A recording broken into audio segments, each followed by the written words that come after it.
வணக்கம் மக்களே. திமுகவில் நாளை இணையும் ஓபிஎஸ் அணி.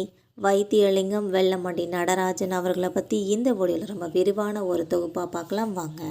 அதிமுக முன்னாள் அமைச்சர்களான ஓபிஎஸ் அணியில் உள்ள வைத்தியலிங்கம் எம்எல்ஏ மற்றும் வெல்லமண்டி நடராஜன் ஆகிய இருவருமே திமுகவில் நாளை ஜனவரி 21 இணைய உள்ளனர் என்பது குறிப்பிடத்தக்கது. அதிமுகவில் ஓபிஎஸ் ஆதரவாளர்களாக செயல்பட்ட வைத்தியலிங்கம் எம்எல்ஏ, வெல்லமண்டி நடராஜன் உள்ளிட்டோர் அக்கட்சியிலிருந்து நீக்கப்பட்டுள்ளனர். அதன் பின்னர் ஓபிஎஸ் அணியின் முக்கிய தலைவர்களாக இருவரும் உள்ளனர். அதிமுகவில் ஓபிஎஸ் உள்ளிட்டோரை மீண்டும் சேர்க்கும் பேச்சுக்கே இடமில்லை என அக்கட்சி பொதுச் செயலாளர் எடப்பாடி பழனிசாமி அவர்கள் திட்டவட்டமாக கூறிவிட்டார். இது தொடர்பான பாஜகவின் முயற்சிகளும் தோல்வியே முடிந்தன என்பது குறிப்பிடத்தக்கது. இந்த நிலையில் 2026 சட்டப்பேரவை தேர்தலில் பாஜக கூட்டணியில் இடம்பெறுவதா அல்லது திமுக அணியில் இடம்பெறுவதா அல்லது தனி கட்சி தொடங்குவதா என்பதில் ஓபிஎஸ் அணி குழப்பத்தில் இருந்து வருகிறார் என்றே சொல்லலாம். இதனால் ஓபிஎஸ் அணியில் அதிருப்தி அடைந்த அதிமுக எம்எல்ஏ மனோஜ் பாண்டியன் அவர்களும் அண்மையில் முதல்வர் ஸ்டாலின் முன்னிலையில் திமுகவில் இணைந்தார் என்பது அனைவருக்கும் தெரிந்த ஒரு உண்மையினே சொல்லலாம். இதன் பின்னர் அவர் தமது எம்எல்ஏ பதவியையும் ராஜினாமா செய்துள்ளார். கடந்த 2 வாரங்களுக்கு முன்னர் ஓபிஎஸ் அணியின் முன்னாள் எம்எல்ஏ பழனி சுப்புரத்தினம் அவர்களும் திமுகவில் இணைந்துள்ளார்.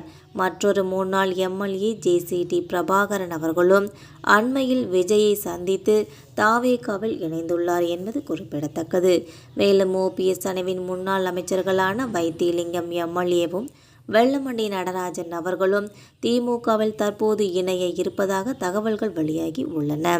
இந்த நிலையில் வைத்தியலிங்கம் எம்எல்ஏ, வெல்லமண்டி நடராஜன் இருவரும் நாளை ஜனவரி 21 சென்னையில் உள்ள திமுக தலைவரும் முதல்வருமான மு.க. ஸ்டாலின் அவர்களை சந்தித்து தங்களது ஆதரவாளர்களுடன் திமுகவில் இணைகின்றனர். இதற்கான ஏற்பாடுகள் செய்யப்பட்டு வருகின்றன என்பது குறிப்பிடத்தக்கது. ஓபிஎஸ் அணியில் ஓபிஎஸ், வைத்தியலிங்கம், மனோஜ் பாண்டியன், ஐயப்பன் ஆகிய 4 எம்எல்ஏக்கள் இருந்தனர். இந்த நிலையில் இவர்களில் மனோஜ் பாண்டியன் அவர்களும் திமுகவில் இணைந்து விட்டார். வைத்தியலிங்கம் அவர்களும் நாளை திமுகவில் இணைய உள்ளார். இதனால் ஓபிஎஸ் அணியில் அவரையும் சேர்த்து மொத்தம் 2 பேர் மட்டுமே எம்எல்ஏக்களாக உள்ளனர் என்பது குறிப்பிடத்தக்கது. அதிமுகவில் ஓபிஎஸ் ஆதரவாளர்களாக செயல்பட்ட வைத்தியலிங்கம் எம்எல்ஏவும் வெல்லமண்டி நடராஜனும் அக்கட்சியிலிருந்து நீக்கப்பட்டனர் என்பது அனைவருக்கும் தெரியும். இதன் பின்னர் தான் ஓபிஎஸ் அணிவின் முக்கிய தலைவர்களாக 2 பேரும் பதவியேற்றாங்க. இப்போ இந்த நிலையில் திமுகவில் நாளைக்கு இணைய போகிற ஓபிஎஸ் அணி வைத்தியலிங்கமும் வெல்லமண்டி நடராஜனும் என்ற தகவல் தற்போது பரபரப்பை ஏற்படுத்தியுள்ளது. இந்த வீடியோ உங்களுக்கு பிடிச்சிருந்தால் மறக்காமல் சப்ஸ்கிரைப் பண்ணி பெல் ஐகானை கிளிக் பண்ணி வச்சுக்கோங்க. அப்போ தான் நம்ம போகிற டெய்லி வீடியோக்கள் உடனுக்குடன் நோட்டிஃபிகேஷனாக வந்து சேரும். தேங்க்யூ.